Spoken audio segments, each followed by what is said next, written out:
There's really only one way to start the sermon this morning, sorry. And I'm taking this off, sorry.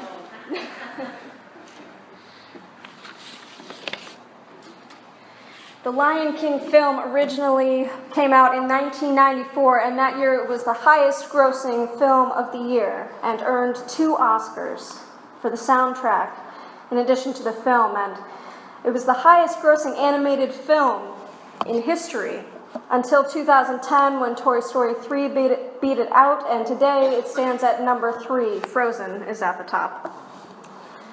And then in 1997, some genius came along and made a Broadway show out of The Lion King.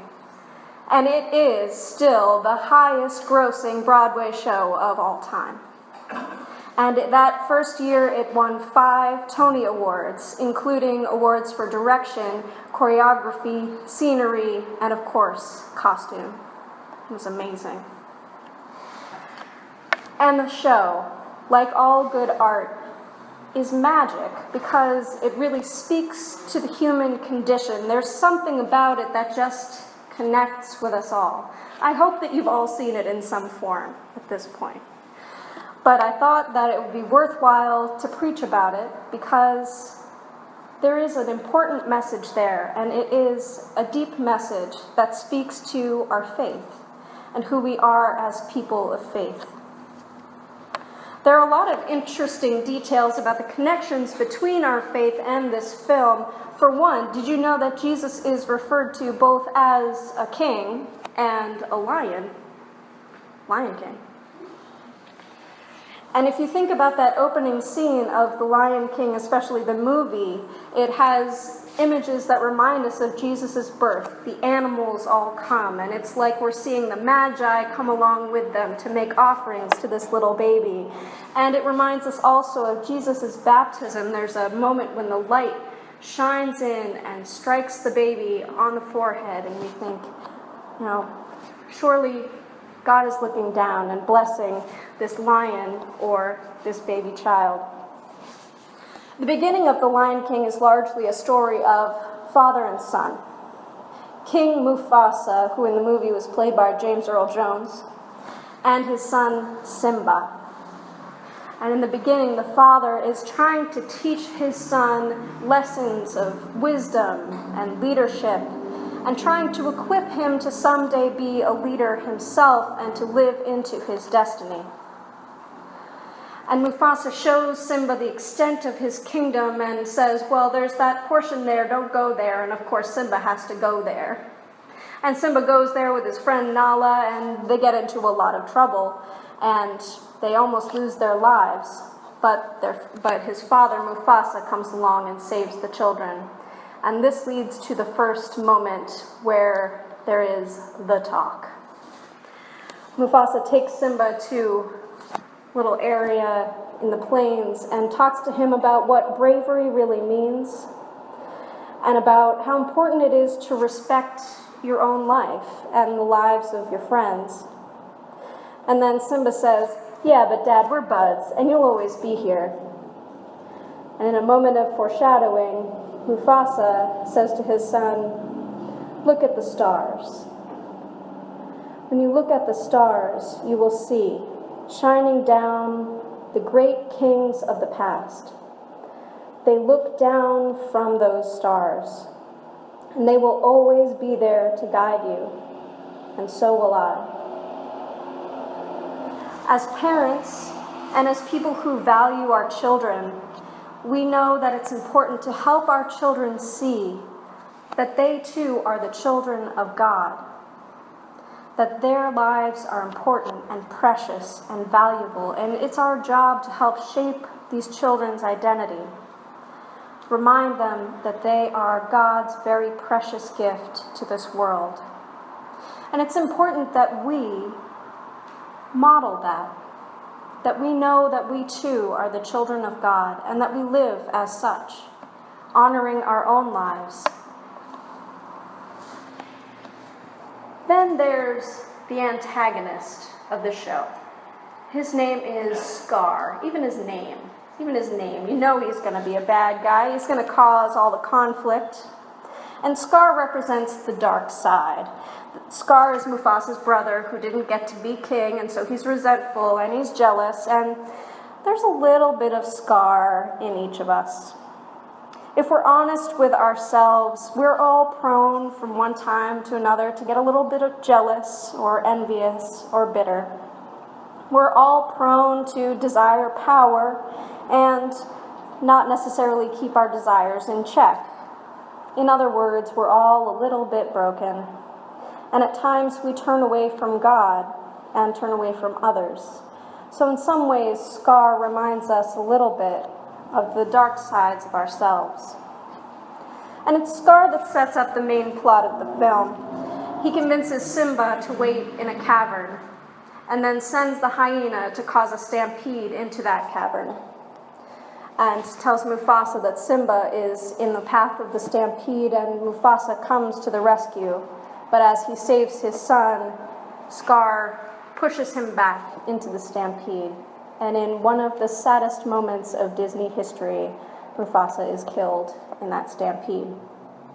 It's a very sad moment. And even sadder because as young Simba, the young lion, finds his father, his Uncle Scar says, "Well, this was your fault, and everyone's going to blame you." And he convinces Simba that it was his fault, and that he better run away. He says, "Run. Run as far as you can and never come back." He manipulates Simba and makes him believe that he caused his father's death. And so Simba ran away from his life and from his destiny. As I was thinking about this show, I thought, there's a Bible story not too different from that, about Moses. You know, Moses lived in Egypt, and he was a Hebrew, but he was living with Pharaoh, and so he would go out sometimes among the Hebrew slaves just to see what life was like for them. And one day, after he had grown up and he was a young man, he went out to the people and he saw their forced labor. And he saw an Egyptian beating a Hebrew slave, one of his kinsfolk. And he looked this way and that, and seeing that there was no one around, he ran up and struck the Egyptian dead and hid him in the sand. And when he went back out the next day, he saw two Hebrews fighting, and he said to one of them who was in the wrong, "Why are you striking your brother?" And the man turned to him and said, "Who made you a ruler and judge over us? Do you mean to tell me that you did not just kill that Egyptian?" So Moses was afraid and thought that everyone would surely know. And when Pharaoh heard of it, he knew that his life would be at risk. So Moses fled from Pharaoh all the way to the land of Midian. Moses was ashamed and afraid of something he had done, and the answer, he thought, was to flee. In my life and in my ministry, I have seen so many times when shame and fear are the things that over and over again cause us to run away from God, or run away from church, or run away from those things in life that help keep us grounded. Once fear and shame set in, we become so powerless. Maybe it's something bad that we did that we think is unforgivable, or maybe it's something that may not have been our fault, but we blame ourselves. We see this in families where there's a divorce and the children blame themselves, or in situations of abuse where the victim thinks it's their fault. When shame sets in, it eats away at your hope. And maybe that's where some of you are today, in your deepest, darkest self, feeling shame, or feeling afraid, or feeling discouraged. And you think about it all the time, and it becomes like a prison. You feel like you don't deserve to be happy, and so filled with pain that you feel like you have to run away from who you really are. You think you could never be forgiven or redeemed, but that is a lie. That's the lie that Scar tells Simba. It's a lie that there is nothing that you can do to be forgiven. In fact, there is nothing you can do to make God love you more. God loves you more than you could ever imagine. And there's a powerful message for you from the rest of this story of the Lion King, and it's the lesson that Simba learned. Simba had given in to his shame. He lost his will to hope and dream to be a king. He lost his desire to be who he was created to be. So he ran away from his past. He tried to forget it and forget his life and his problems and his responsibilities.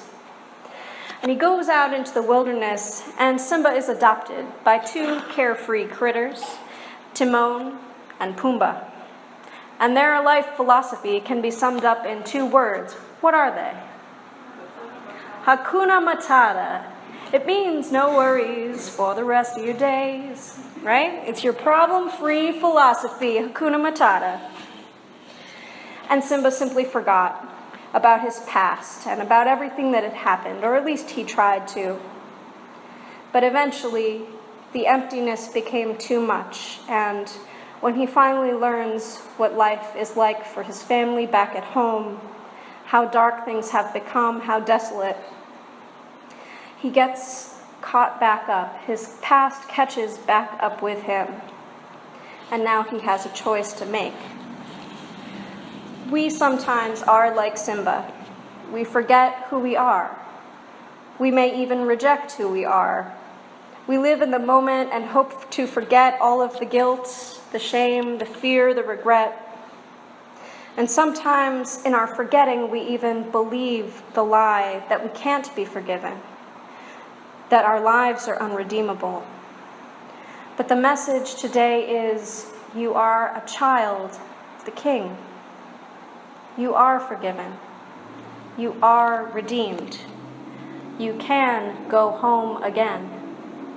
There is a new day dawning, and the love of God is all that you need. 1 John chapter 3, verses 19 through 20 say this: "By this we will know that we are from the truth, and will reassure our hearts before God whenever our hearts condemn us. Indeed, God is greater than our hearts, and God knows everything." Do the children of this community know how very precious they are, how much potential they have for greatness? Do the teenagers of Wareham know that no matter what darkness may lie within, no matter what mistakes they've made, there is forgiveness and a beautiful future that they can build for themselves? And how many young people who are stuck in the grips of addiction know that a new day is possible? How many of us know that God wants to love us so fully that we can be freed from the things that cause our fear, our shame? You are God's child. God has a claim on you. Even if you ignore it or reject it, God has a purpose and a destiny for you. You will only be whole when you live into it. Running away can be so painful and empty. Hakuna Matata only works for a while. Remember that you are a child of God, and you are called for a purpose. Whether that purpose is to be a leader of the kingdom, the community, or to help raise children to know that their lives are precious, or to feed the hungry of this world who have been forgotten.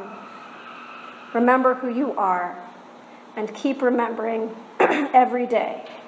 Remind yourself every day that when you say to yourself, "I am a child of God," and you will find your greater destiny. Amen.